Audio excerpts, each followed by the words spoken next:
Bonjour tout le monde, je m'appelle Hélène Raymond, je suis membre du conseil d'administration du PA Développement International. Je suis heureuse de vous retrouver pour un autre panel virtuel. Ces panels virtuels que nous avons commencé à organiser dans la foulée de la pandémie et que nous entendons continuer puisqu'ils nous permettent de joindre des gens qui sont un petit peu partout sur la planète pour discuter d'enjeux qui nous réunissent, qui nous rassemblent. Aujourd'hui, on va parler de céréales, on va parler de la géopolitique des céréales et on va particulièrement parler de l'Ukraine parce que sur la longue liste des conséquences, il y a une crise céréalière en raison de la richesse de ses terres, de sa grande expertise agricole, de son passé d'exportateur. De nombreux pays comptent sur l'Ukraine pour leur approvisionnement. Donc, à la lumière du conflit, comment se dessine l'avenir de la sécurité alimentaire mondiale? C'est ce dont on va discuter avec nos invités. Souma Berry-Dioma, vous les verrez un petit peu plus tard. Souma Berry-Dioma, producteur de céréales, directeur général de l'Union des sociétés coopératives pour la commercialisation des produits agricoles au Burkina Faso. Christian Depertuis, économiste et fondateur de la chaire climat de l'Université Paris-Dauphine. Et Ramzi Yelda, analyste principal des marchés aux producteurs de grains du Québec. Alors, ça va se passer pour les gens qui sont familiers avec la formule un peu de la même façon que par les années précédentes. Donc, je vais m'entretenir avec chacun des invités, puis par la suite, nous allons recueillir vos questions, vos commentaires, et nous vous invitons à glisser ces questions, commentaires que Marie-Julie Ménard se chargera de leur retransmettre dans la zone de questions-réponses au bas de votre écran. Donc, sans plus tarder, je voudrais inviter Hugo Beauregard-Langelier, secrétaire général du PA Développement International, à vous souhaiter la bienvenue.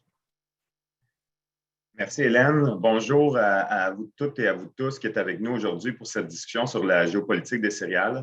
C'est vraiment un plaisir de vous retrouver pour ce déjà troisième panel de notre série 2022. Je tiens également à saluer et remercier sincèrement nos trois panélistes et ainsi que toi Hélène pour votre présence ici aujourd'hui.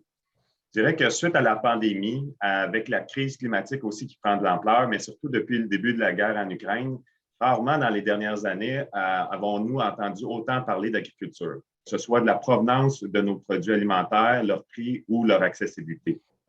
En fait, je devrais peut-être me corriger ici. Je devrais plutôt dire que l'émergence de ces thèmes est surtout propre à l'Occident, mais beaucoup moins dans les pays du Sud.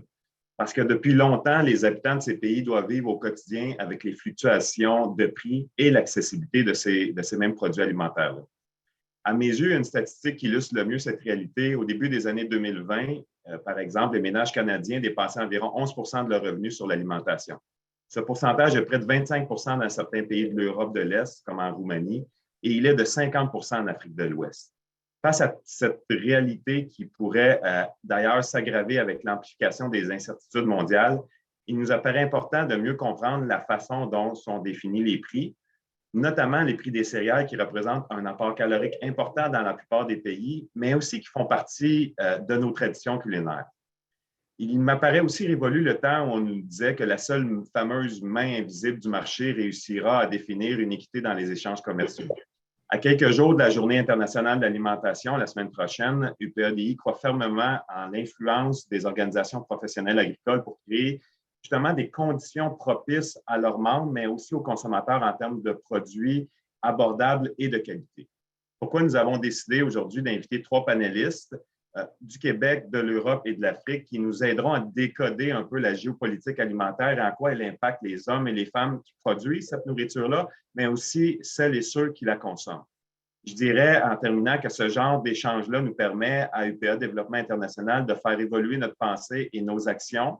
J'espère qu'il en sera de même pour vous autres. Merci encore de votre participation en grand nombre et sans plus tarder, je laisse la parole à notre panel et à toi, Hélène. Merci beaucoup Hugo, merci de la confiance aussi. Donc, on va ouvrir la caméra de Ramzi Yelda, que je remercie à l'avance d'avoir accepté de sortir de ses vacances pour nous aujourd'hui. Ramzi Yelda, qu'on entend régulièrement dans les médias québécois réfléchir à cette question du marché des céréales, de la libéralisation du marché des céréales. Ramzi, qui est une référence également auprès des producteurs et productrices agricoles du Québec. Il est, je vous le rappelle, analyste principal des marchés aux producteurs de grains du Québec. Alors, Ramzi, est-ce qu'on peut commencer par le b.a.-ba, si vous voulez, par nous expliquer ce système complexe de mise en marché des grains en particulier celui du blé. Donnez-nous, s'il vous plaît, quelques clés pour commencer. Oui, bonjour Madame Raymond, bonjour à tous, ça me fait plaisir d'être ici. Alors, écoutez, le marché des grains, c'est le marché des céréales, c'est un marché libre, compétitif, spéculatif, comme l'a dit Hugo. Et la référence mondiale, c'est la bourse de Chicago. Alors, particulièrement pour le blé, le maïs et le soya. Mais ici, on va se concentrer sur le blé. Et je vous dirais, le contrat à terme du blé de Chicago est un reflet du prix mondial. C'est, euh, Ce contrat à terme, bon, c'est en dollars, etc., le boisseau, mais au fond, il a deux composantes. D'une part, l'offre et la demande pour le blé, mais d'autre part aussi, on y reviendra peut-être plus tard dans la deuxième partie, le taux de change parce que c'est en dollars américains. Alors, si on repart un petit peu en arrière, au début de l'année 2022, les prix étaient déjà à la hausse avant la guerre en Ukraine. Pourquoi? Parce que l'Ouest canadien, un très grand exportateur de blé, avait eu une récolte désastreuse à cause de la sécheresse. Le Brésil avait eu une très mauvaise production de maïs aussi, manque de pluie. Donc, le marché était nerveux, le marché était serré, les prix étaient déjà en forte croissance. Et puis, bon, est venu le moment fatidique, le 24 février, avec la guerre en Ukraine. Le problème, c'est que la Russie, c'est le premier exportateur mondial de blé. Et d'autre part, l'Ukraine est un grand exportateur mondial de blé, de maïs et d'orge. Et donc, la réaction du marché a été la panique totale. Et on a pu le voir reflété à la bourse de Chicago où le contrat à terme du blé a grimpé en flèche et a atteint des niveaux records qu'on n'avait pas connus depuis 2008. C'est que le marché a fait deux hypothèses tout de suite. D'une part, que l'Ukraine ne pourrait plus exporter de grains à cause de la guerre, et d'autre part, que la Russie aurait du mal à exporter son blé à cause des sanctions financières internationales. Et là, je vous dirais, Madame Raymond, le marché s'est un petit peu trompé. D'abord, pour la Russie, les exportations de blé de la Russie ont continué à toute vitesse. Pour plusieurs raisons. D'abord, les sanctions n'ont jamais visé les céréales en tant que telles. Deuxièmement, les pays importateurs, en grande majorité, n'ont pas de sanctions à l'encontre de la Russie. Et finalement, pour ce qui est des paiements et autres, bon, ben, ils se sont faits dans d'autres devises que le dollar et par d'autres intermédiaires financiers. Pour l'Ukraine, par contre, au départ, les exportations se sont vraiment effondrées. Et là, je vais vous donner un petit peu des chiffres mensuels. Normalement, avant la guerre, l'Ukraine exportait jusqu'à 6 millions de tonnes de céréales par mois. La guerre, donc, a commencé le 24 février et au mois de mars, les exportations de l'Ukraine ont dégringolé à presque rien, 200 ou 300 000 tonnes. Et puis, elles ont remonté tranquillement. C'est que l'Ukraine a réussi à s'adapter, à exporter par voie terrestre, par train, par barge fluviale via les pays voisins, évidemment avec l'aide de l'Europe.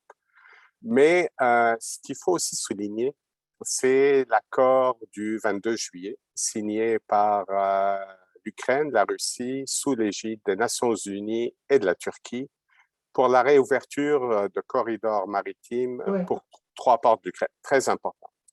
Et donc, honnêtement, je vous dirais, au départ, le marché était sceptique. Moi-même, j'étais sceptique. On se demandait comment la logistique allait suivre, si, disons, la Russie allait respecter l'accord, etc.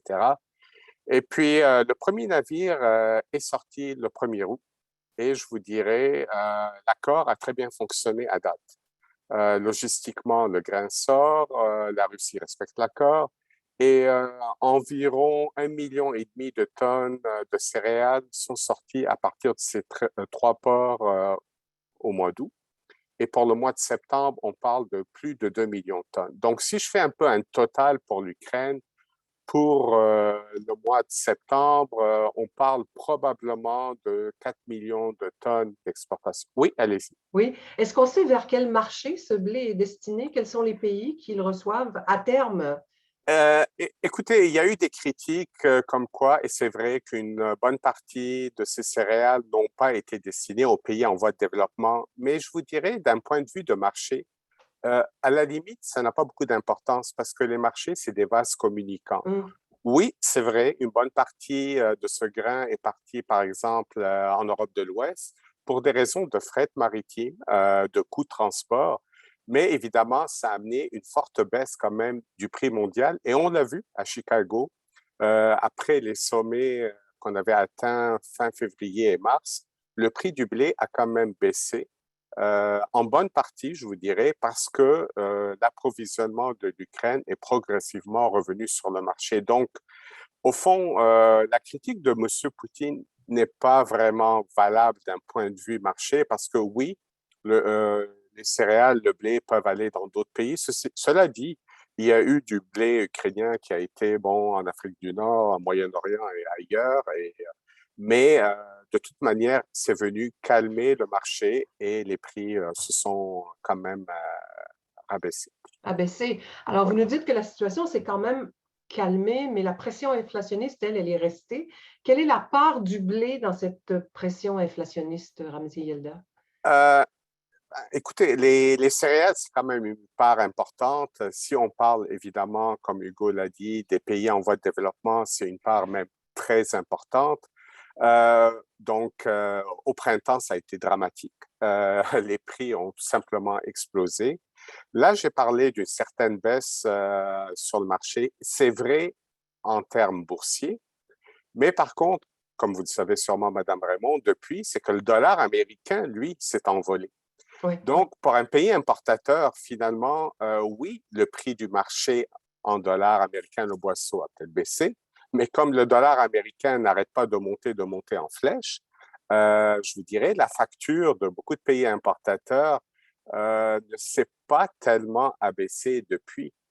C'est tout simplement le marché des taux de change qui est venu contrecarrer, en partie, pas complètement, cette accalmie des prix qu'on a connue les 2-3 derniers mois. Un très, très, très rapide survol, Ramzi Yelda. Vous allez rester là bien attentif à la suite et on va se reparler à la toute fin pour voir un peu comment les producteurs, comment la production québécoise est affectée à son tour. Pour l'instant, je vais demander à Christelle, notre soutien technique du PA Développement International, de mettre en ligne une vidéo qui nous explique un peu comment les choses se sont passées du côté de la Tunisie. On aura un bon exemple très concret de terrain pour passer par la suite à Christian de Pertuis. Alors, Christelle, s'il vous plaît.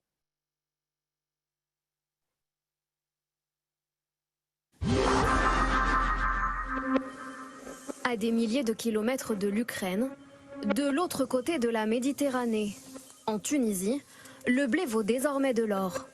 Une denrée qui se raréfie et pourrait manquer demain, conséquence directe de la guerre en Ukraine. Montre-moi. C'est de la bonne graine, ça. Ouvre le sac.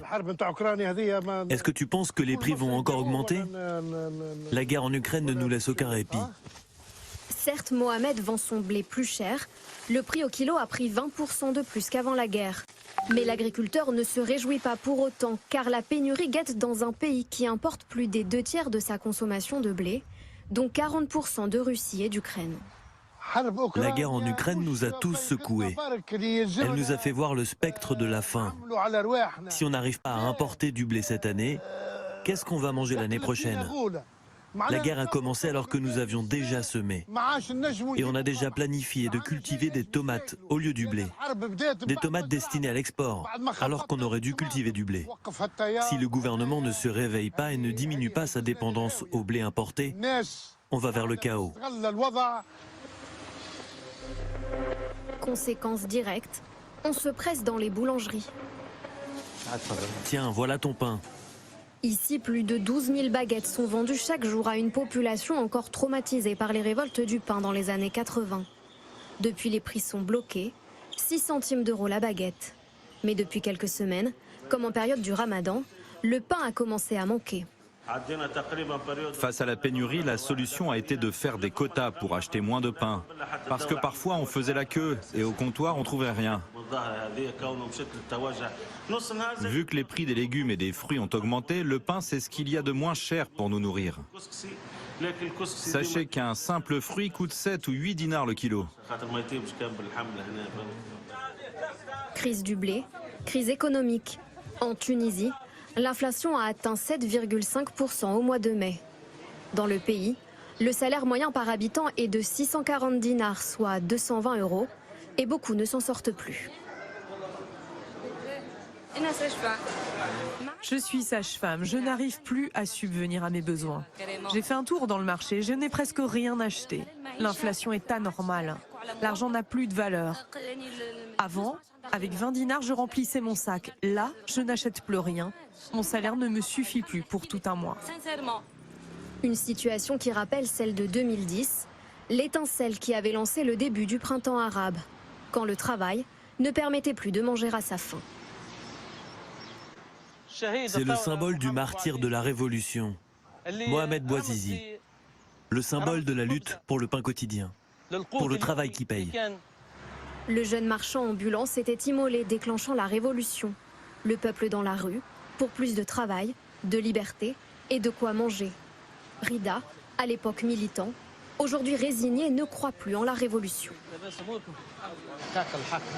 Il y a des gens qui appellent à une nouvelle révolte. Mais on a tout à perdre si on fait ça.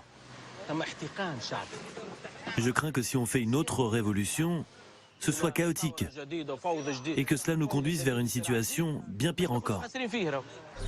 Pour tenter de surmonter cette crise et éviter une nouvelle révolte populaire, la Tunisie, surendettée, négocie un 4e plan d'aide auprès du FMI.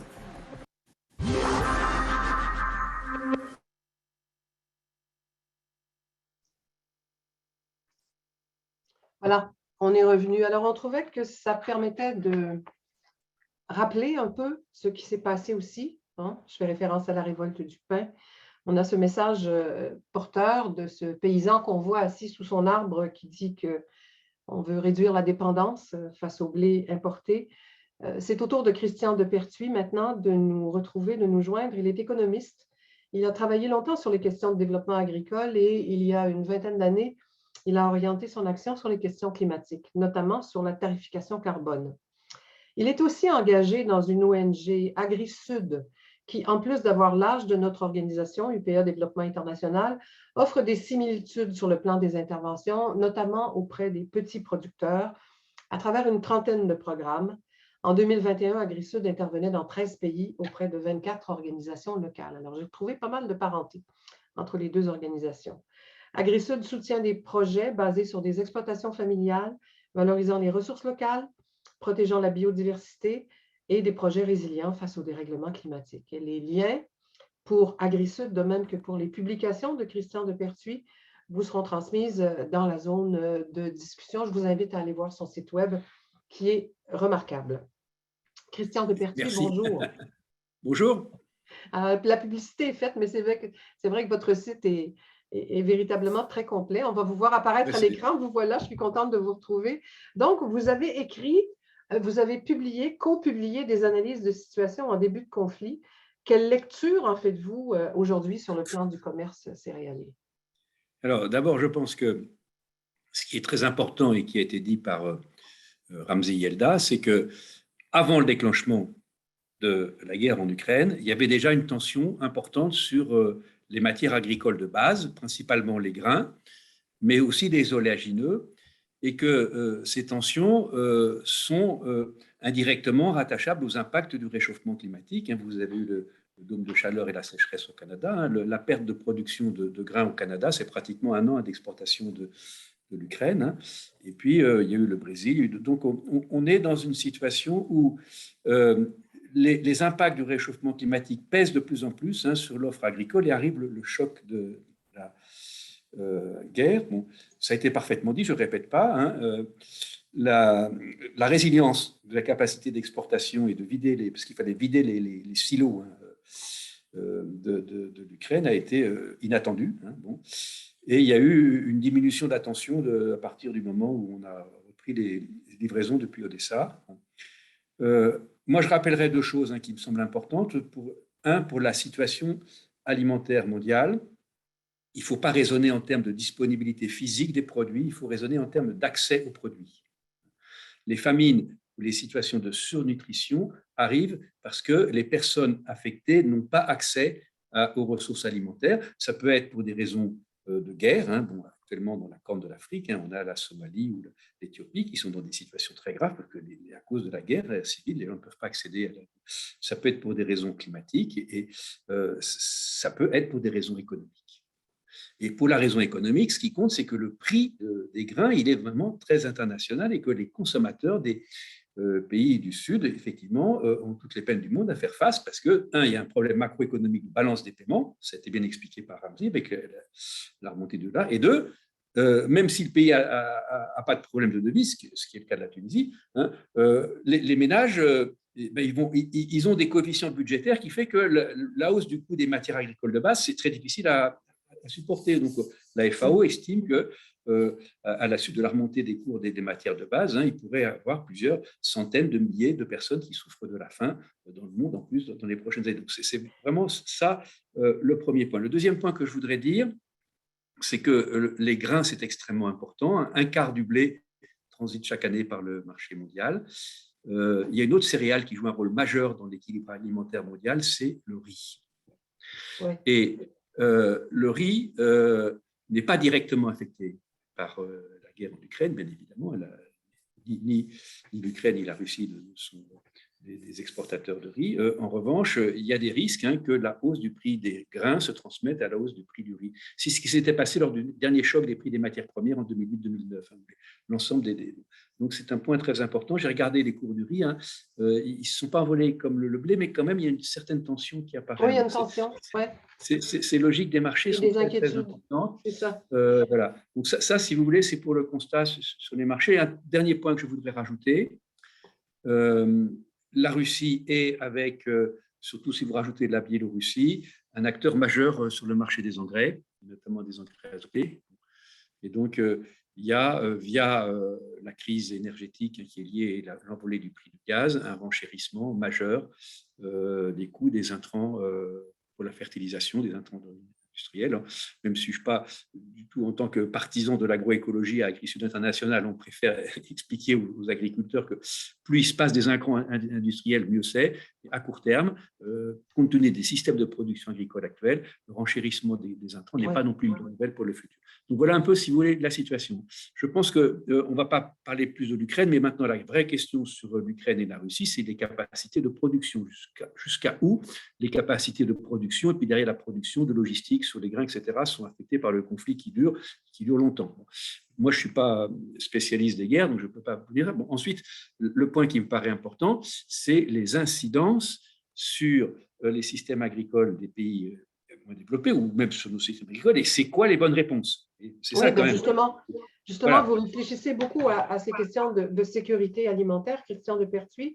Dans un article que vous avez co-publié dans Le Monde, vous interrogez le modèle agricole sur lequel repose le système alimentaire mondial en ce moment. Vous venez tout juste de parler d'accès plutôt que de disponibilité. Vous suggérez une approche multi-acteurs à l'échelle des territoires dans cet article-là. Qu'est-ce que vous entendez? Qu'est-ce que vous entendez? Qu'est-ce que vous entendez par là? C'est un petit peu, si vous voulez, c'est un petit peu le résultat de l'activité d'Agri-Sud que je vais illustrer par quelques projets. Je voudrais juste peut-être donner le cadre général. Le cadre général, c'est qu'on a massivement développé depuis 70 ans, même c'est depuis 1950, au nord comme au sud, des systèmes très spécialisés, basés sur ce qu'on appelle l'agriculture industrialisée, à base d'intrants chimiques et à base de monoactivité. Par exemple, le Canada avec le Mexique. Je pense que la révolution technique qui est à venir, c'est la révolution de l'agroécologie dans laquelle on va revenir à des systèmes beaucoup plus diversifiés, avec des systèmes moins basés sur les intrants chimiques, parce que, ces systèmes sont plus résilients aux impacts du réchauffement climatique, ça c'est très important, et deux, parce que ces systèmes sont plus à même, me semble-t-il, de marcher vers une plus grande sécurité alimentaire, y compris dans les pays du Sud. Alors, pourquoi la démarche pluriacteur? C'est parce que dans nos projets de développement, on se rend compte qu'on ne peut pas limiter l'action au niveau de l'exploitation même, hein, il faut raisonner dans une démarche multi-acteurs en intégrant non pas uniquement la production des biens agricoles de base, mais aussi leur transformation et leur commercialisation. Et puis, il faut intégrer aussi les acteurs, notamment les acteurs de la politique locale. Je vous donne quelques exemples, si vous voulez. Par exemple, nous sommes engagés sur le développement de faire redémarrer dans la ceinture maraîchère de Abidjan des cultures traditionnelles de manioc qui ont été totalement abandonnées parce que le grain arrive pas cher hein, dans le port d'Abidjan. Bon. Et cette démarche, elle est rendue possible par deux types d'actions. Il y a une action évidemment au niveau de l'offre de la production agricole qui, par parenthèse, est pour l'essentiel le travail des femmes. Et puis ensuite, vous avez une action sur la transformation du manioc. Hein. Le manioc, vous avez intérêt à le transformer parce que sinon, il n'est pas comestible. Hein. Mais ensuite, il y a une revalorisation des systèmes culinaires traditionnels à base de manioc pour la commercialisation. Hein. C'est très important, s'il n'y a pas de la commercialisation derrière. Et puis derrière, il y a toute une politique qui est menée avec les autorités publiques locales qui sont relayées avec les ONG locales hein, pour intégrer cette renaissance de la filière manioc dans un plan d'urbanisation territoriale, parce que sinon, on ne va pas y arriver. Vous voyez bien que si ce n'est pas intégré dans de la planification urbaine, au bout d'un moment, le développement des villes, etc., bon, ça, c'est un point important. Ce qui est complexe, voyez-vous, c'est que dans la compétitivité, il faudrait mieux protéger les petits agriculteurs des pays en voie de développement sur la concurrence des marchés mondiaux lorsqu'il n'y a pas de protection à la frontière, vous voyez, comme on a fait en Europe. Je vous donne un autre exemple. Qui est, alors ce n'est pas en Tunisie, nous n'avons pas de projet en Tunisie, mais on a beaucoup de projets au Maroc sur le développement dans les zones désertiques ou quasi-désertiques, à Ouarzazate et autres, hein, où on réinvestit sur des pratiques agricoles qui souvent ont été abandonnées pour des productions maraîchères, un petit peu de production animale, mais respectueuse du milieu, avec des ovins évidemment, bon. Et puis de l'arboriculture, notamment de la filière d'huile d'olive qui a beaucoup perdu à cause des importations de soja et de colza et trucs comme ça. Donc, ça montre aussi l'importance de gérer, de défendre les petits producteurs agricoles par rapport à la concurrence du marché mondial. On ne pourra pas y arriver, sinon. En Europe, on a développé l'agriculture hein, dans les années 70 et 80 en protégeant hein, notre agriculture familiale contre ces marchés internationaux. Alors, dans l'exemple du Maroc, ce qui est très intéressant, c'est que la démarche pluriacteur, elle implique deux choses. Un, elle implique qu'on s'intègre correctement à la gestion collective de l'eau. Et la gestion collective de l'eau, elle passe par une mixture assez subtile. Moi, je ne suis pas complètement, je gère pas directement ces projets, mais je connais bien les responsables marocains de ces projets. C'est une gestion subtile, multi-acteurs, avec à la fois des autorités traditionnelles et des autorités locales représentantes de l'État, des services de l'État. Et ça, si vous n'arrivez pas à faire ça, derrière la question de la renaissance de l'agriculture oasienne, vous avez la question de l'eau, si vous voulez. C'est très important. Oui, l'autre volet, qui est plus classique, la commercialisation. Hein, on a supporté le développement de 2 entreprises de forme coopérative hein, pour transformer directement, notamment, les agrumes et aussi d'autres produits, je crois, des carottes et trucs comme ça, en jus de fruits qui sont directement fabriqués localement et qui sont commercialisés ensuite, y compris dans les villes. Et ça, c'est important ce que vous dites. Vous rappelez que la sécurité alimentaire repose sur les exploitations familiales, mais l'urbanisation grandissante, comme l'occidentalisation de l'alimentation, ça exige des volumes. Vous avez parlé du manioc, c'est très intéressant, mais comment l'agriculture familiale peut-elle suffire et si oui, quel type d'agriculture familiale? Il n'y aura pas, d'abord, le concept d'agriculture familiale, qu'est-ce que vous entendez, Christian Lepertuis, par agriculture familiale? Il est un peu à géométrie variable. Nous, on préfère plutôt le terme de petites entreprises agricoles. Okay. Et le concept de petites entreprises, puisque les formes de famille, hein, la famille en Tunisie, ce n'est pas pareil que la famille vous voyez, en région parisienne, et ce n'est pas le même concept probablement que la famille au Burkina Faso. Donc, nous, on parle d'organisation de petits producteurs agricoles et très vite de nécessité d'avoir des formes collectives, si vous voulez, qui peuvent être des formes coopératives, et moi je serais très intéressé d'écouter après le témoignage de Dioma Soubab, hein, et ça peut être aussi d'autres formes de solidarité que la coopération, mais l'approche individuelle ne fonctionne pas, c'est bien une approche collective. Et cette approche collective, elle permet ensuite justement l'approche multi-acteur avec le milieu environnemental, avec le milieu multi-acteur. Alors ensuite, 2 points. Sur le plan des techniques, moi je crois que c'est très important, hein, sur le plan des techniques, hein, il faut effectivement diffuser des techniques de modernisation agricole qui ne sont pas celles qu'on a diffusées dans la révolution verte, l'agro-business, etc. Dans la valorisation de l'agriculture de proximité, et là je vous ai donné des exemples d'agriculture de proximité, parce que les femmes qui font le manioc, elles vont nourrir Abidjan, on ne va pas acheter nous du manioc.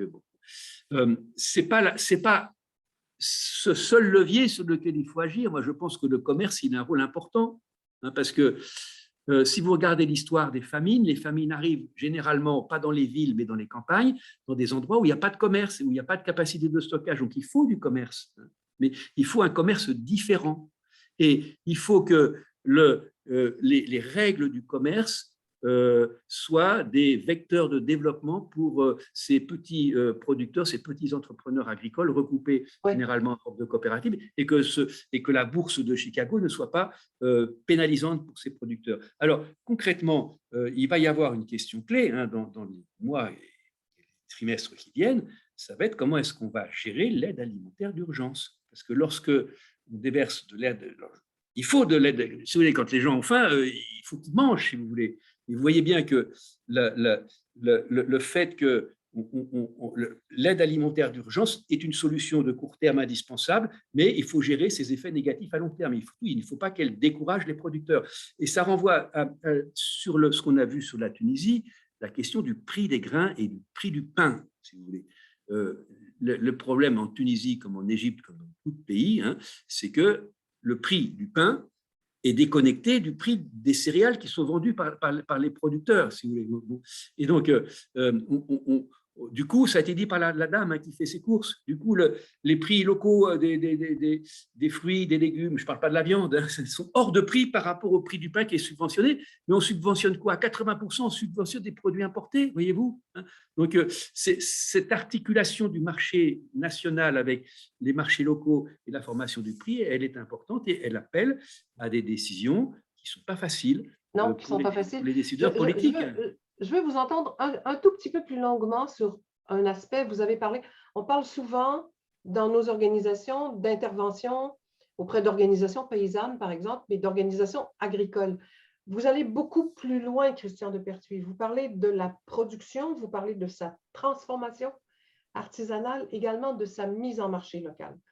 Votre vision, elle est plus large que ce qu'on entend très souvent. Alors, ce n'est pas à proprement parler, je participe de cette vision, mais c'est la vision, c'est un retour aussi d'expérience de terrain, hein, si vous voulez, sur les projets d'Agri-Sud international, et j'irai même au-delà de ça. Là, ce que vous décrivez, c'est une vision filière. Donc, on voit bien que sur le coup de boost qu'il faut donner aux produits agricoles vivriers, c'est vraiment de la filière et pas uniquement au niveau. Mais la gestion multi-acteurs, c'est aussi d'autres relais dans la société pour gérer d'autres questions qui ont trait à l'utilisation du milieu naturel. Dans les projets sur lesquels on est, les questions de gestion de l'eau sont généralement très importantes. Et les techniques qu'on développe, alors je vais vous parler de Madagascar. Madagascar qui est probablement le pays sur lequel nous avons le plus grand nombre de projets aujourd'hui.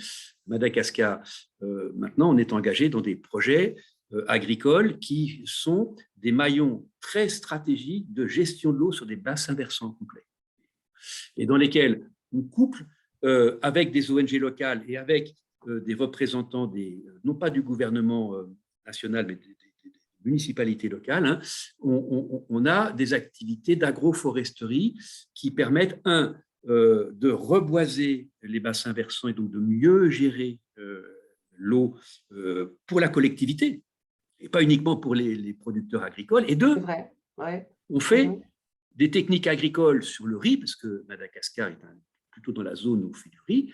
On fait des techniques de riz qui gèrent de façon très fine l'inondation de la rizière et qui limitent les émissions de méthane, voyez-vous. Donc, et pour ça, on a besoin effectivement de conduire des projets multi-acteurs, y compris avec des ONG d'environnement et pas uniquement avec des ONG classiques de développement agricole. Voilà. C'est très passionnant parce que ça ouvre, vous voyez, ça ouvre mais aussi c'est gérer de la complexité. C'est gérer de la complexité. Et donc, cette complexité, elle oblige à aller au fond des choses et parfois, on a l'impression que cette complexité ralentit un peu. Mais je pense qu'on ne peut pas faire l'économie du temps et l'économie de cette complexité de la gestion multi-acteurs. Et puis, on a des sites. Ça permet sans doute d'aller plus loin. Avant de Bien passer sûr. à Et peut-être un dernier mot, si vous me permettez. Oui, allez-y. Oui. Dans des situations de crise, nous sommes engagés à Haïti. Dans des situations de crise ou de guerre civile comme Haïti, cette gestion multi-acteurs n'est plus possible. Et du coup, c'est les producteurs agricoles qui payent les pots cassés. Oui, donc, voilà. C'est extrêmement important d'avoir cette vision multi-acteurs sur les projets locaux. C'est eux qui en subissent les contre-coups. Très rapidement, avant de passer à Soumabéré Dioma, est-ce qu'on a retenu quelque chose du choc du 24 février 2022? Alors, le problème, c'est que tout le monde n'a pas retenu la même chose. Vous avez en Europe, à l'heure actuelle, une partie des acteurs qui disent « Regardez, on a besoin d'exporter encore plus de grains depuis l'Europe et donc il faut renforcer les techniques du modèle agricole classique conventionnel. Il ne faut pas faire de jachère pour protéger. » Donc ça, c'est, je pense, les mauvais enseignements.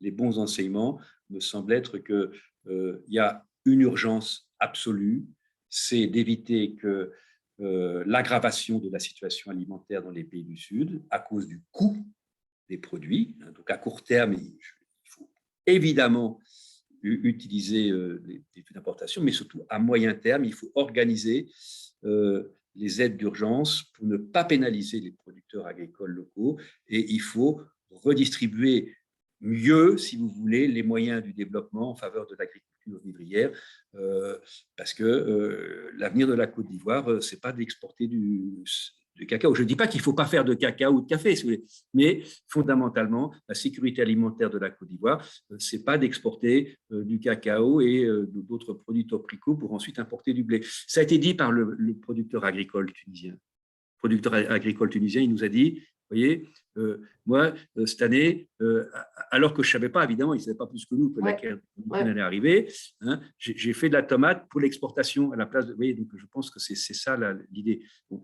Mais avec toujours une très grande modestie. Hein. Moi, le travail qu'on conduit dans AgriSud International nous conduit à beaucoup de modestie, parce que transformer des systèmes agricoles, ça prend du temps, et parce que on ne sait pas toujours avant exactement comment ça va se passer. Donc, c'est un chemin de crête, hein, c'est un peu compliqué. On a des fois des bonnes surprises, on a parfois pas toujours des bonnes surprises. Oui, et on a de plus en plus de surprises qui viennent du bouleversement climatique. En plus qu'on n'attendait pas. Je pense au Pakistan. Le bouleversement climatique, si vous voulez, en fait, si on avait écouté les climatologues et si on avait lu les rapports du GIEC, on s'y serait attendu. Hein, puisque je rappelle que le premier rapport du GIEC est paru en 1990. Il se trouve que j'ai regardé ce rapport il n'y a pas très longtemps pour voir qu'est-ce qu'il prévoyait pour 2020. Vous verrez que les conditions climatiques de 2020 étaient très largement anticipées dans le rapport de 1990. Ouais. Donc, on savait, mais on entendait, mais on n'écoutait pas. Maintenant, on sait, il va falloir savoir et écouter, parce qu'on peut faire aussi savoir et ne pas écouter. On vous retrouve tout à l'heure, Christian de Pertuis. En tout cas, merci pour votre invitation. Soumabéré Dioma est producteur de céréales, directeur général de l'Union des sociétés coopératives pour la commercialisation des produits agricoles. On le joint au Burkina Faso. J'attends de le voir. Il va ouvrir son microphone et sa caméra. Soumabéré, bonjour. Alors, Marie-Julie, ou plutôt Christelle, est-ce qu'on peut ouvrir? Voilà. Bonjour, je suis rassurée. Je pensais qu'on vous avait dit. Soumabéré, bonjour. Vous avez entendu? Oui, bonjour, Madame Raymond. Oui, bonjour, chers participants à ce panel. Oui. On est heureux de vous avoir avec nous. Vous avez entendu Christian de Pertuis aborder la question de la sécurité, aborder la question de l'autosuffisance alimentaire des pays. On va reprendre de là. Est-ce que cette guerre déclarée par la Russie à l'Ukraine menace les efforts vers l'autosuffisance céréalière de certains pays d'Afrique de l'Ouest, à votre avis? La réponse, elle est certaine. Il faut se dire déjà que pour ce qui est des pays comme les nôtres, notamment au Sahel, alors nous sommes déjà, on fait face à 3 crises essentielles. Hein.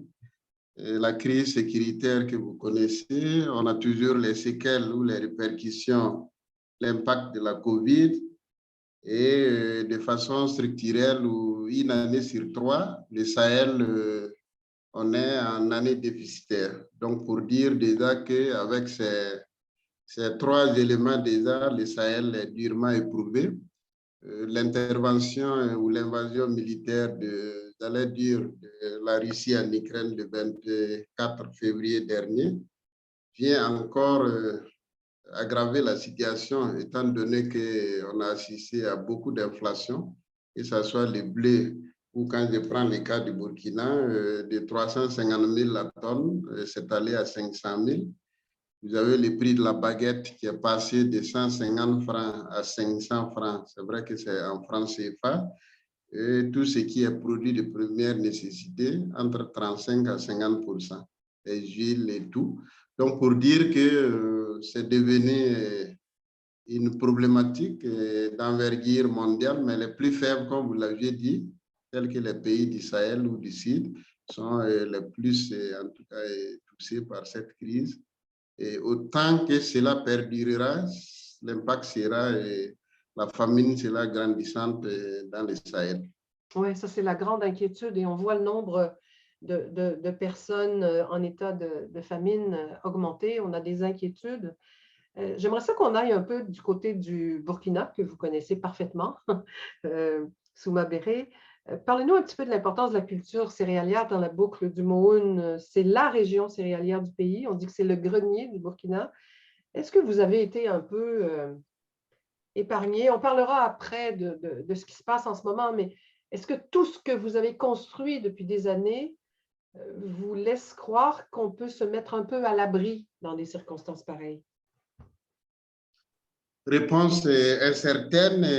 Oui, la boucle du Mohun, c'est le grenier du Burkina, comme vous l'aviez si bien dit, pour 4 raisons principales. Hein. Il faut se dire que c'est un bassin céréalier. Le Burkina produit en moyenne environ 5 millions de tonnes de céréales par an et environ 21% de cette production vient de la seule région. Le pays compte 13 régions. Et ensuite, c'est un bassin aussi cotonnier, qui est une culture de rente, et près de 23% de cette production, souvent autour de 650 000 tonnes par an, 23% viennent de la seule région. Au plan des terres cultivables, hein, le Burkina, on peut se dire qu'on estime à 11,8 millions de superficies cultivables en termes de terres à vocation agricole, mais les 15% viennent de la seule région, qui est la boucle du Mohun. Et enfin, le principal fleuve, qui est le fleuve Mohun du pays, est de cette région-là. Donc, voici quelques éléments qui caractérisent un peu quand on dit que oui, la boucle du Mohun, c'est le grenier du Burkina. Donc, c'est un joyau national, hein, où on cultive du sorgho, du mil, du maïs, du riz, du fonio aussi, avec un bilan céréalier excédentaire. Mais il y a un mais gravissime qui s'ajoute en ce moment, c'est la question de la sécurité. La région, pour reprendre les mots d'un journaliste local, est devenue le nouveau centre de gravité de l'insécurité du pays. Le djihad y poursuit sa campagne. Pouvez-vous nous expliquer un peu ce qui se passe en ce moment? Oui, toutes des périodes assez difficiles. Quand vous arrivez dans un village où pratiquement ce village est abandonné, tous les habitants ont fui du fait de l'insécurité, où les groupes armés leur somme, soit des ultimatums de 72 heures de quitter le village. C'est aberrant, ça fait peur, c'est le désarroi et l'inquiétude est assez grandissante. Presque tous les territoires aujourd'hui, c'est difficile de dire d'une région à une autre ou d'un village à un autre qu'on est à 100% en sécurité. Donc, c'est des moments quand même assez difficiles que traverse le Burkina depuis le 16 janvier 2016, le 16 janvier 2016, et cela s'est exacerbé où on assiste à plus de, voilà, j'allais dire 400 000, le nombre de villages abandonnés. Quand vous prenez les déplacés internes, il y a près de 2 millions aujourd'hui, plus de déplacés internes, des gens qui ont fui les provinces ou les communes pour se réfugier dans les chefs-lieux de région ou les deux principales villes comme Ouaga ou Bobo, parce qu'ils ne se sentent plus aucunement en sécurité, où ces groupes armés déclarent loi. Vous avez beaucoup d'écoles, plus de 5000 écoles aujourd'hui qui sont fermées, où l'avenir est, j'allais dire, incertain pour tous ces enfants. Et le risque est que si rien n'est fait, il y a des risques aussi de récupération de toute cette jeunesse montante où, voilà, et cela pose quand même des inquiétudes pour l'avenir, ce qui fait que vous avez suivi l'instabilité, un coup d'État en janvier et récemment encore le week-end dernier, un autre coup d'État. Oui, la semaine dernière. Christian Depertuis parlait de la sécurité, de la complexité de la situation, complexité de la solution, on peut parler de complexité de la situation.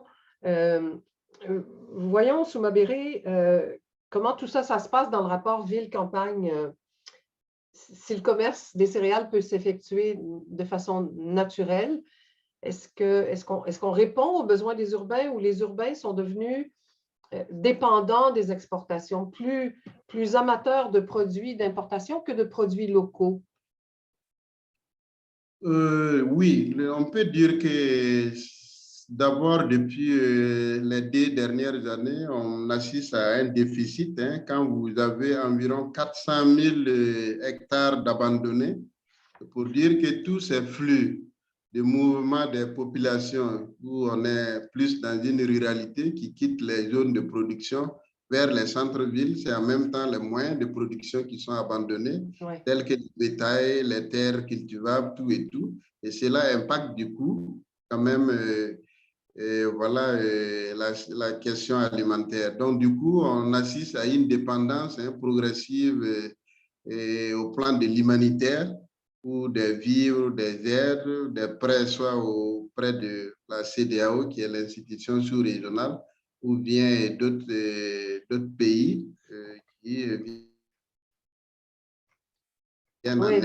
Et ça, c'est le pire scénario pour un pays de tomber dans cette dépendance humanitaire. Donc, ce qui fait que vous avez suivi récemment, il y a un convoi où de près de 300 remorques qui a été moins bien sécurisé ou mal sécurisé, où le convoi a été attaqué pour desservir ou approvisionner une des villes, la ville de Guibo au Sahel, qui est en tout cas sous contrôle des groupes armés depuis déjà près d'une année. Et pour l'approvisionner, généralement, ce soit par hélicoptère ou bien un convoi assez sécurisé.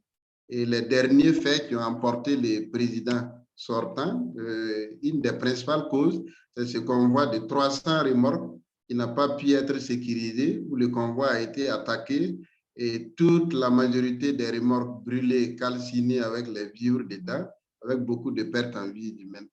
Donc, l'inquiétude est grandissante, et ce qui fait que les jeunes soldats très révoltés aussi, même s'il y a des généraux dans leur bureau avec les galons, les soldats étaient obligés de dire trop, c'est trop. Il faut nous laisser le contrôle de la situation. Est-ce qu'ils vont y arriver? Mais c'est ce qui a justifié. Et ceux qui sont au front en disant, bon, la lourdeur administrative, ce qui se dessine dans les bureaux ne nous arrange pas. Il faut un changement dans la façon de gérer cette crise sécuritaire. Oui. Alors, comment la gérer, cette crise, à l'échelle du terrain, à l'échelle de la parcelle, à l'échelle du paysan? D'abord, est-ce qu'on ne risque pas de démotiver des jeunes qui seraient intéressés à prendre la relève? Est-ce qu'on ne risque pas d'augmenter l'exode des paysans vers les villes et de faire en sorte qu'on ait de moins en moins de gens pour cultiver la terre? Vous avez dans cet auditoire des représentantes du PA Développement International, des gens des agri-agences. Comment est-ce qu'on envisage la suite? On est parti de cette idée Ukraine, de Russie-Ukraine, on a débordé, on parle d'inflation, on parle de sécurité tout court.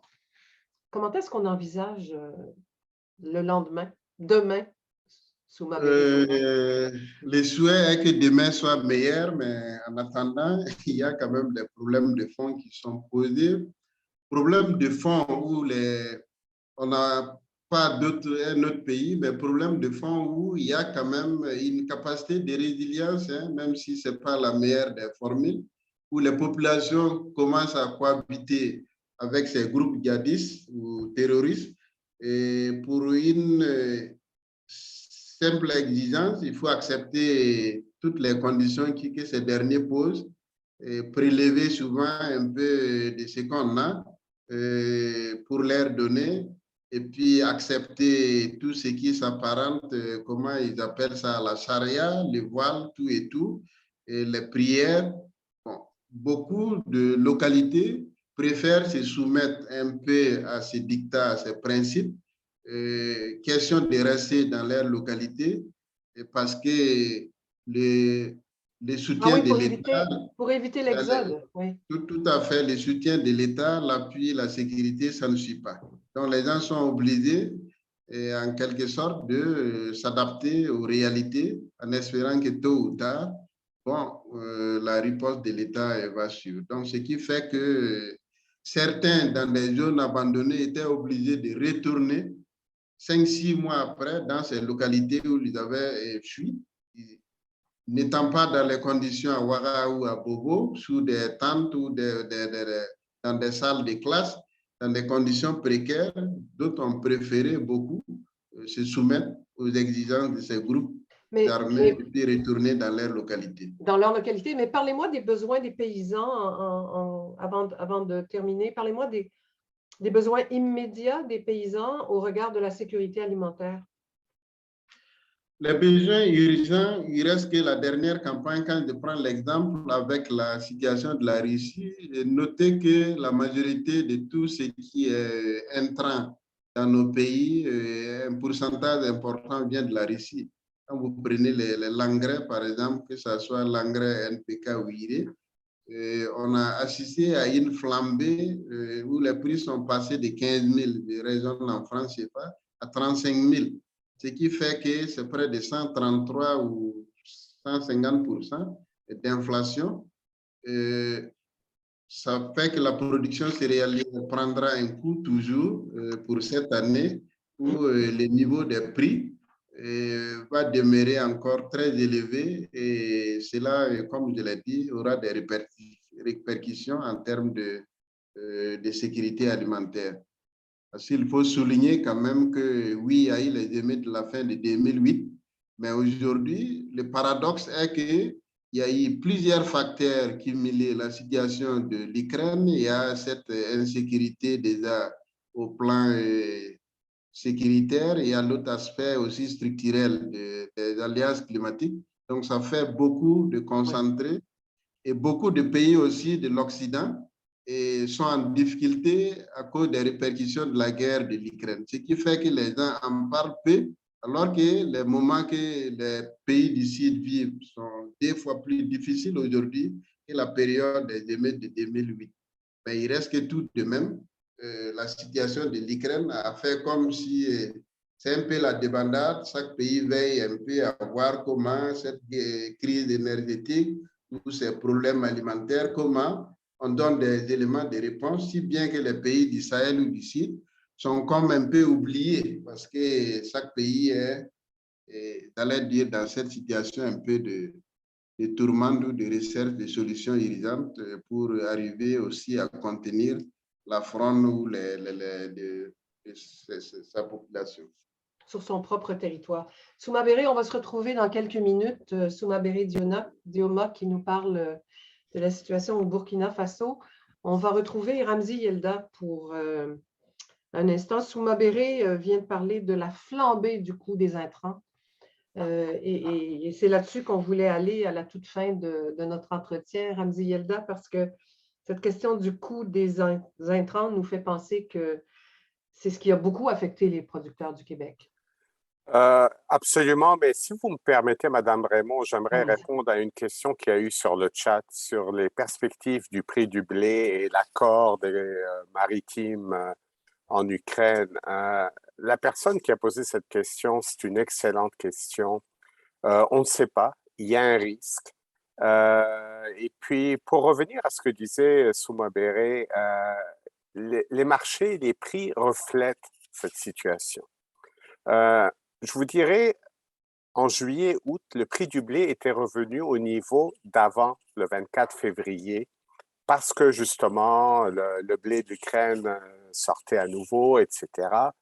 Depuis un mois et demi, on voit à nouveau une augmentation du prix du blé à la bourse de Chicago qui n'est absolument pas justifiée par l'offre et la demande.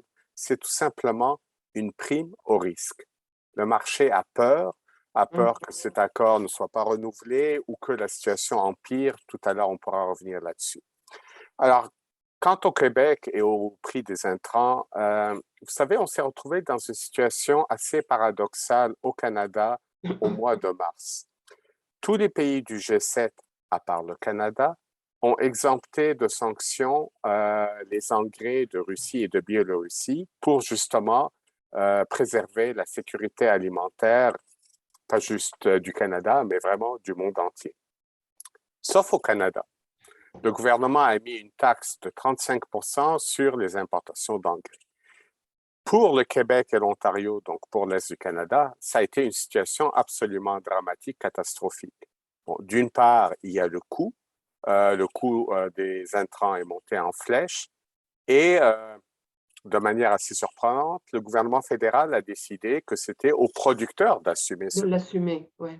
Ça, c'est assez paradoxal. Quand on demande aux producteurs de produire plus pour la sécurité alimentaire, de l'autre côté, ils doivent payer beaucoup plus cher leurs intrants. Mais je vous dirais, à un moment donné, vous savez, la logistique des engrais est particulièrement complexe. À un moment donné, on a eu peur tout simplement d'en manquer, d'une vraie pénurie. Bon, certains cargos en provenance de la Russie et autres ont dû être annulés. Il a fallu se rabattre ailleurs en catastrophe. En bout de ligne, ça s'est passé de manière correcte au niveau approvisionnement. Mais vous voyez, on revient toujours à ce facteur risque.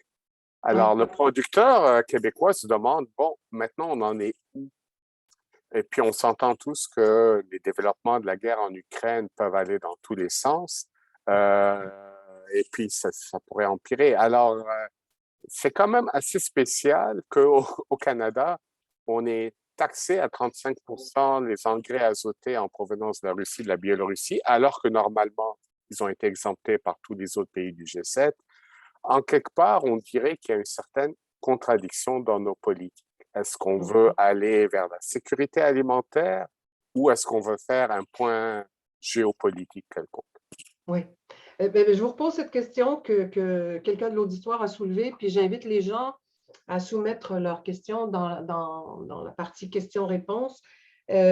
Perspective de récolte 2022, vous parlez, Ramzi Yelda, d'un marché extrêmement nerveux, craintif par rapport à ce qui risque de se passer. On sait que les installations de stockage de l'Ukraine ont été réduites. Je n'ai pas le pourcentage en mémoire, mais qu'elles ont été réduites. On voit que le conflit reprend et qu'il y a une extrême nervosité dans l'air en ce moment.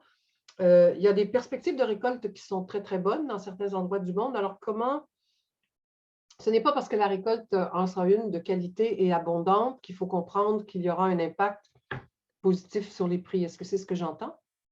Malheureusement, vous avez tout à fait raison. Si je prends le blé d'un point de vue, on va dire, analytique, analyse très froide, actuellement, il n'y a pas de pénurie de blé sur le marché mondial. Cette année, l'Ouest canadien a eu une récolte tout à fait normale. L'Australie va avoir une production record de blé. Donc, je vous dirais, il n'y a rien en termes d'offres et de demandes qui justifie la hausse qui a repris depuis plusieurs semaines. Sauf qu'on revient évidemment au facteur risque, à l'Ukraine. Vous avez raison, il y a eu des installations endommagées en Ukraine, mais à date, je vous dirais, les dommages sont relativement gérables. J'hésite à utiliser le mot, mais je vous dirais, les dommages sont quand même limités. Mais vous savez, les installations portuaires, c'est très vulnérable. très fragile. Si l'escalade en Ukraine se poursuit ou même dérape complètement, qui est pour dire que la Russie ne bombarderait pas les ports ukrainiens? Mais là, on parle d'installations lourdes, on parle de silos portuaires, on parle de manutention. C'est vrai que vous pouvez toujours faire des installations temporaires, mais qui vous donnent vraiment une capacité limitée. Je veux dire, si les ports en Ukraine étaient réellement complètement détruits, on parle même avec la fin de la guerre éventuelle, on parle d'un minimum de 2 ans de reconstruction, ce qui voudrait dire que le marché mondial des céréales serait à risque, pas juste dans l'immédiat, mais pour les 2 prochaines années. Oui, pour très longtemps. Oui, exactement. Ouais. Mais là, si on revient au prix, évidemment, tout ça serait évidemment reflété dans les prix des céréales. En plus, le dollar américain étant la valeur refuge mondiale, avec la guerre en Ukraine, tout le monde s'est précipité sur le dollar américain, avec la Réserve fédérale aux États-Unis qui augmente les taux d'intérêt, ce qui fait que les autres devises, regardez par exemple notre dollar canadien, a du mal à ne pas trop baisser, mais si on arrive dans des devises des pays d'Afrique ou d'Asie, écoutez, eux, ils ont énormément de misère. Et je vous dirais, en règle générale, si la Réserve fédérale américaine augmente leur taux d'intérêt d'1%, si vous êtes une banque centrale d'Afrique ou d'Asie, ce n'est pas 1% que vous allez augmenter pour essayer de stabiliser votre monnaie, c'est de 2 ou même de 3%. Donc, il y a des répercussions vraiment tout le long de la chaîne et bon, les marchés n'aiment pas le risque, les marchés n'aiment pas… On a bien compris. On a bien compris que les marchés n'aiment pas le risque, à voir comment les choses se présentent depuis un petit moment. On a vu le pire, Ramzi Yelda, ou le pire pourrait être encore à venir? Et je vais demander à Christelle de rouvrir la caméra de Christian de Pertuis, à qui je poserai la même question, et de nous retrouver quelque part Souma Beri-Dioma, qu'on a perdu et qu'on va rattraper. Donc, écoutez, je vais… que ça aurait pu être ou le pire est encore à venir? Moi, je trouve que c'est moins pire que ça aurait pu être. On a vu quand même un accord maritime fonctionner en Ukraine, ce qui est très positif. Mais si vous voulez un scénario extrême du pire qui pourrait arriver, évidemment, j'espère qu'on ne sera jamais à ce stade-là, mais je vais vous donner le pire dans mon opinion, c'est que d'une part, les ports ukrainiens soient complètement démolis, bombardés, d'une part. Mais de l'autre, on pourrait aller à pire, Madame Raymond. Certains parlent, j'en sais rien, je ne suis pas un analyste militaire, mais certains parlent que l'armée russe serait en voie de se désintégrer. Imaginez si cela arrivait avec un chaos politique en Russie. Là, on ne parle plus juste du grain de l'Ukraine qui ne sortirait pas à cause des ports qui seraient démolis, mais on parlerait aussi de bouleversements politiques et autres qui entraveraient aussi les grains de la Russie. Écoutez, si on met la Russie et l'Ukraine ensemble là, schématiquement, on parle par année 80 millions de tonnes de céréales. Imaginez si ces 80 millions de tonnes qui ont déjà été un peu réduites en Ukraine avec la guerre, mais imaginez si on tombait à la moitié, au tiers, au quart. Là, on parlerait réellement d'une pénurie de céréales sur le marché mondial. Sur le marché mondial. Christian de Pertuis, là-dessus, et sur une perspective d'espoir quant à la…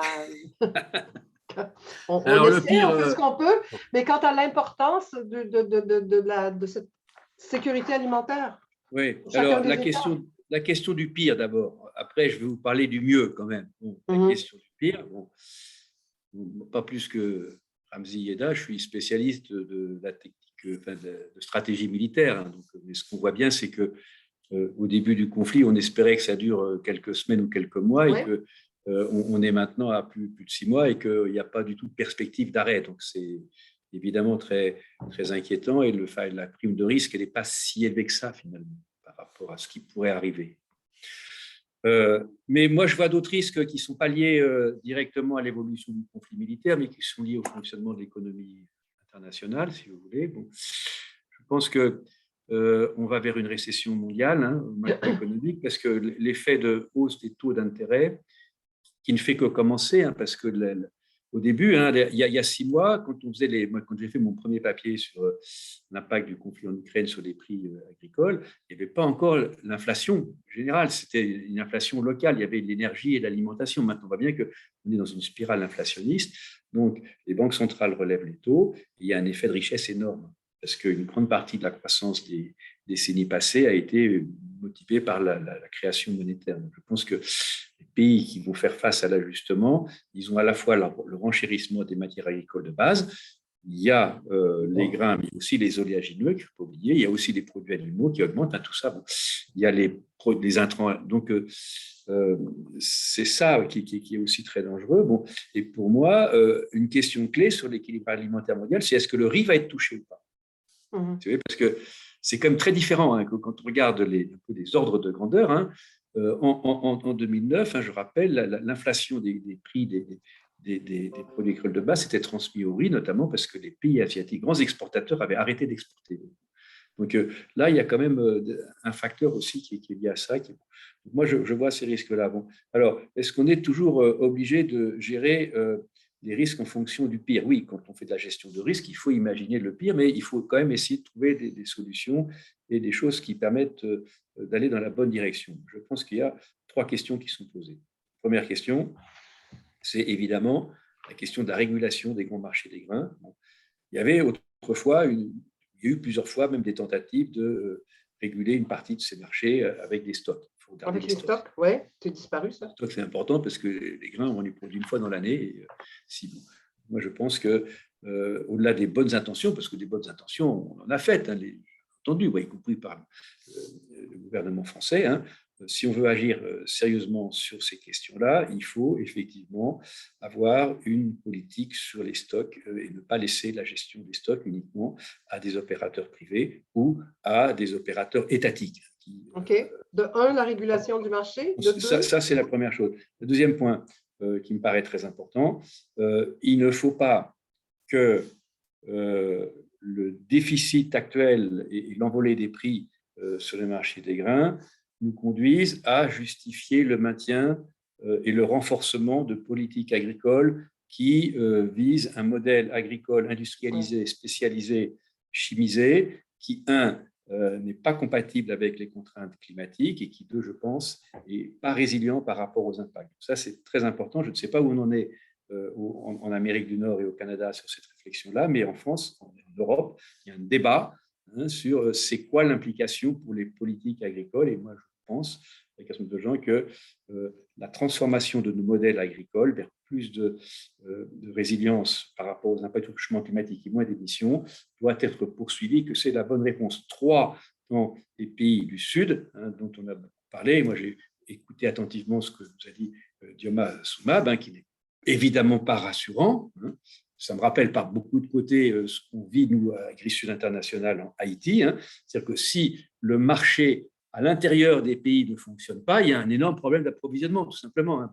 On a besoin des marchés. Hein. Il faut pas il y a des gens qui disent on ne veut pas le marché. Si, il faut organiser les marchés. Je pense que la question clé pour les pays du Sud, c'est comment est-ce que je peux, dans un contexte de crise avec des prix qui augmentent dans tous les sens, des raretés de ressources financières des pays, comment est-ce que je peux organiser mes marchés domestiques pour protéger et développer mes producteurs agricoles, petits ou grands du reste, hein, par rapport aux aléas d'un marché international, parce que c'est vraiment très, très important, me semble-t-il. C'est ce qu'on a fait en Europe, hein. C'est ce que le Canada a fait à certaines époques dans le passé avec des méthodes différentes. Hein. On ne développera pas la sécurité alimentaire des pays du Sud si on n'organise pas correctement les marchés agricoles en fonction des intérêts des agriculteurs et des pays locaux, et pas en fonction de la bourse à Chicago, comme l'a fort bien décrit Ramzi Yelda. Marie-Julie Ménard vient d'arriver à l'écran. On va allumer la caméra de Soumab Dioma, s'il vous plaît, de même que son microphone. Et Marie-Julie a des questions de l'auditoire à vous transmettre. Messieurs, il nous reste une quinzaine de minutes, alors on va essayer d'y aller assez rondement. Marie-Julie. Marie-Julie, c'est ton microphone qui n'est pas ouvert. Je m'excuse. Bonjour à toutes et tous. Je tiens d'abord à remercier l'auditoire pour la qualité et le nombre de questions. Donc, j'ai essayé de diviser, de séparer au maximum. Et je tiens aussi à m'excuser à l'avance si certaines questions ne trouveront pas réponse durant le panel. Donc, une première question, l'insécurité alimentaire étant structurelle, quelles sont vos pistes d'action à envisager tant au niveau international, régional, national et local, des pistes d'action qui pourraient engendrer les effets plus rapidement sur les risques des populations. Des solutions. Alors là, je vais vous demander une espèce de sprint de réponse compte tenu du temps dont nous disposons. On y va à tour de rôle, s'il vous plaît, avec une idée forte. Tiens, Ramzy, je vous demande de plonger le premier. Écoutez, au Québec, on a la chance d'avoir les ports du Saint-Laurent. Donc, les céréales, les grains des producteurs sont facilement en position d'exportation. Bon, évidemment, on n'est pas un très grand joueur mondial, mais quand même, on exporte du soya, du maïs, un petit peu de céréales. Honnêtement, les producteurs québécois sont bien placés pour répondre à la demande, mais comme je le disais tantôt, en autant qu'on leur donne les moyens de produire et qu'on ne leur mette pas les bâtons dans les roues. Les bâtons dans les roues, d'accord. Souma Béré.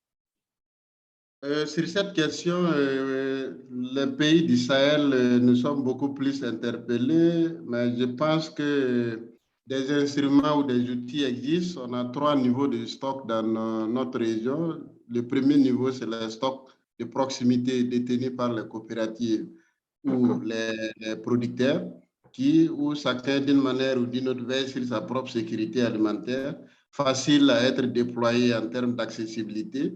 Le deuxième niveau, c'est les stocks nationaux détenus par les États qui sont extrêmement coûteux. Il va falloir voir comment on glisse un peu sur le renforcement du niveau des stocks paysans ou coopératives, ou qu'il y ait un partenariat dynamique entre ces coopératives et les États, de sorte à ce que la constitution de ces stocks de sécurité soit moins coûteux. Après, vous avez la CEDEAO aussi qui a mis en place un instrument sous-régional, un stock de réserve régionale de sécurité alimentaire. On pense qu'il faut travailler à renforcer tous ces instruments dans l'urgence, mais mettre en place un dispositif assez plus agissant qui permet un accès plus fluide et à bonne date aux producteurs, aux intrants. Alors, on revient à cette idée de fluidité. Donc, Ramzy Yelda propose une plus grande collaboration des producteurs d'ici. Souma Béré parle de fluidité dans les stocks et de sécurisation des stocks. Christian de Pertuis, une solution? Vous voulez que je fasse le compromis entre les deux? Non, je vais vous donner une troisième approche. Moi, je pense que ce qui est hyper important, effectivement, dans cette gestion des disponibilités physiques avec les stocks à l'intérieur des pays où éventuellement de stocks qui sont exportés, c'est d'organiser les flux internes avec des prix qui ne découragent pas les producteurs locaux et qui renforcent l'accès des producteurs locaux au marché local. Et c'est ça, aujourd'hui, je pense, souvent le problème qu'on rencontre dans des projets qu'on développe localement, c'est que les petits producteurs de manioc dans les pays où on est, ils sont en concurrence croissante avec les importations massives de grains. Je crois que ça se peut. Et la question du prix est très importante. La question du prix est importante parce qu'il faut que les modèles agricoles soient rentables pour les familles agricoles et notamment pour les petits producteurs agricoles. Et il faut que les prix soient accessibles pour les consommateurs. Et très souvent, quand on déconnecte les prix, c'est compliqué. Par exemple, dans tous les pays du Maghreb et en Égypte, le prix du pain qui est très fortement subventionné fait qu'on subventionne les importations et que les producteurs locaux se détournent de la production locale, ce qui est très grave. Vous voyez.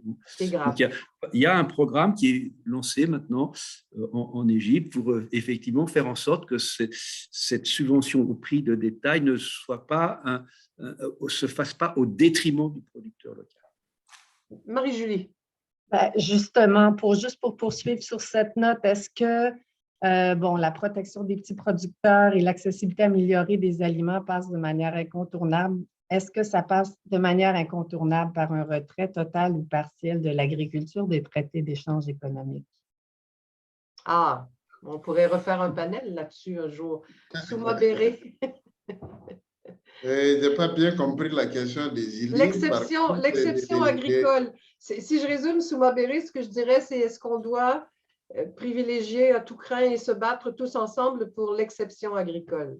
Ça résume bien, Marie-Julie? Pour faire en sorte que l'agriculture soit extraite des traités de commerce international et que l'aliment soit privilégié par rapport à la denrée marchande. Bon, je crois que nous, on est beaucoup plus sur l'agriculture de type familial et on croit que l'avenir de l'alimentation passera toujours par ça. Comment on organise un peu les petits paysans ou les agriculteurs à mieux organiser cette agriculture et à répondre à cette démographie galopante. J'avoue que l'humanité aussi, chaque jour que Dieu fait, ça ne fait qu'augmenter. Donc, il y a cette démographie galopante et les différents enjeux sécuritaires sont là où il faut, au niveau local, pays ou région, qu'il y ait des concertations assez dynamiques pour voir un peu comment garantir vraiment l'accès des populations de façon durable aux aliments, mais en mettant l'accent sur des productions beaucoup plus locales. Oui, OK. Alors, trouver des solutions à plus petite échelle plutôt que… Christian de Pertuis, là-dessus? Moi, je pense qu'il faut protéger les agriculteurs locaux dans les pays en voie de développement, hein, parce que ils ne feront pas la concurrence avec les prix à Chicago, donc il faut de la protection agricole. Et je pense qu'il est extrêmement utile aussi que dans les politiques régionales, par exemple au Sahel, par exemple au Maghreb, on favorise aussi l'intégration des marchés entre pays. Si vous voulez. Moi, j'ai été frappé lorsque j'ai fait ma thèse d'État il y a un certain temps déjà sur l'agriculture algérienne, hein, que il n'y avait pas de commerce, par exemple, sur l'huile d'olive et sur les oléagineux entre la Tunisie, l'Algérie et le Maroc, ce qui est aberrant, si vous voulez. Et donc, le gagnant, c'était l'exportateur de soja et de colza. Vous voyez. Oui. Et les perdants, c'était bon. Donc ça, c'est vraiment des marchés communs. C'est peut-être une vision d'Européens, parce que nous, on a connu la politique agricole commune avec le marché commun, mais je pense que protéger les petits producteurs du marché mondial et organiser des marchés locaux avec, si possible, des marchés régionaux, c'est l'une des clés du succès, me semble-t-il, pour réduire l'insécurité alimentaire. Oui. Ramzi Yelda? Écoutez, je comprends très bien la nécessité de protéger les petits producteurs agricoles en Afrique ou ailleurs, dans le tiers-monde, ça va de soi. Mais par contre, et je crois que c'est M. de Pertuis qui l'a dit, la fluidité des échanges est essentielle. On l'a vu durant la COVID, lorsqu'il y a eu des problèmes logistiques. Mais j'irai plus loin. Ça s'est révélé que lorsqu'il y a même pas de pénurie, mais de risque de pénurie, certains pays exportateurs mettent parfois des restrictions aux exportations. Ça peut être sous forme de taxes ou autre. Alors, c'est très important d'assurer aussi un approvisionnement constant. Je vous dirais, idéalement, il faudrait que les pays exportateurs s'engagent à ne pas jouer le jeu des restrictions ou autres, parce que, évidemment, ça vient rajouter de l'huile sur le feu. D'accord, merci. Marie-Julie? Je partage ce point de vue. Je partage ce point de vue. J'aurais dû le dire. Marie-Julie? Oui, on va y aller avec une toute dernière question. Comment l'accord sur l'agriculture de l'OMC influence-t-il la sécurité alimentaire dans le contexte actuel? On parle de pandémie, on parle de conflit armé. Et est-ce que l'outil est efficace pour faciliter et promouvoir les systèmes alimentaires territoriaux dans le contexte actuel? Est-ce que quelqu'un veut se lancer, veut oser une réponse courte là-dessus? Est-ce que c'est possible? Souma Béré, tiens, vas-y. Bon, l'OMC, c'est vrai que c'est la cour des grands, comme nous on l'aime à le dire. Les grands prennent certaines décisions où les plus pauvres subissent, mais c'est vrai que tout est un peu fragile pour nous au Sahel. Donc, je laisserai Christian ou… Il vous renvoie la balle. Il vous renvoie la balle. Vous avez chacun… C'est la cour des grands et nous on est vulnérables par rapport à… On est toujours victime de tous ces enjeux de l'OMC. Oui, on finit par être les victimes. Ouais. Je pensais que c'est Souma Béré qui aurait le mot de la fin, mais là, il vient décider de prolonger la partie et de vous renvoyer la balle pour quelques secondes. Alors, Christian ou Ramzi ou les deux? Moi, je ferais juste Ouais, Vas-y, allez-y. Bon, moi, je ferais juste un petit commentaire. L'OMC a un rôle crucial à jouer et moi, je trouve que l'OMC a été affaibli ces dernières années. On l'a vu durant la guerre commerciale États-Unis-Chine. C'est important que, bon, avec le président Biden, ça s'est un petit peu calmé, mais je trouve que c'est important que l'OMC retrouve toute la place qu'elle avait et que je trouve qu'elle a perdu en partie. Allez-y, monsieur Depertuis. Moi, je pense que l'OMC n'est pas le fond du problème, mais il ne faut pas appliquer les règles de l'OMC de façon dogmatique. Il y a des exceptions. Deux exceptions que je vois importantes pour nous, c'est l'exception du climat. Il ne faut pas qu'on puisse transporter impunément des produits qui contribuent à l'augmentation des gaz à effet de serre ou qui contribuent à la déforestation. Et deuxièmement, je pense que la protection des systèmes agricoles est justifiée et qu'elle doit être justifiée dans les règles de l'OMC. Donc il faut intégrer, si vous voulez, et c'est un combat, il faut intégrer effectivement un peu des sortes d'exceptions agricoles au nom du développement de la sécurité alimentaire.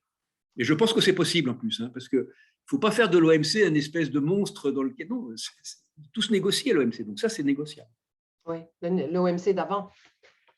L'OMC de… Alors, je vous remercie infiniment tous les trois, Ramzy, Yelda, quelque part au Québec, dans une journée magnifique. Christian Depertuis à Paris après une très grosse journée. Merci infiniment de vous être joint à nous aujourd'hui. Merci avec vous, avec plaisir. Souma Beri-Dioma qui a relevé l'invitation. Comme je le disais, on a eu peur en raison de la situation là-bas de ne pas vous avoir avec nous aujourd'hui. Alors, on est très content de vous avoir attrapé. Merci de votre participation. Merci à Christelle Mbunja qui a assuré la technique de cette activité, à Marie-Julie Ménard qui a relayé vos questions, à la centaine de personnes qui étaient avec nous aujourd'hui d'un peu partout. Alors, on attend vos commentaires et on vous annonce un autre panel virtuel. Ce sera le 2 novembre prochain dans la foulée de la COP27 au Caire et vous devinez qu'il sera question de changement climatique. Alors, merci tout le monde. Bon courage pour la suite et à la prochaine. Merci, bonne journée.